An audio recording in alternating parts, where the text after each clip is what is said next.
হৃদয়ের মাঝে গেথে আছো থাকবে।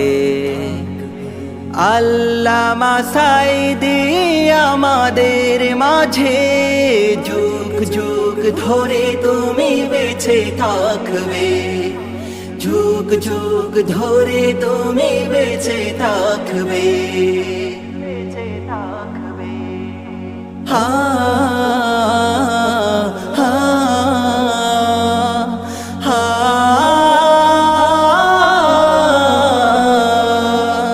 দূর থেকে দূরে তুমি ছুটে যেতে, কোরআনের নূর তুমি ছড়িয়ে দিতে। আল্লাহর বাণী তুমি পড়ে শোনালে, পথহারা পথিক আলোর দিশা পেয়ে কোরআনে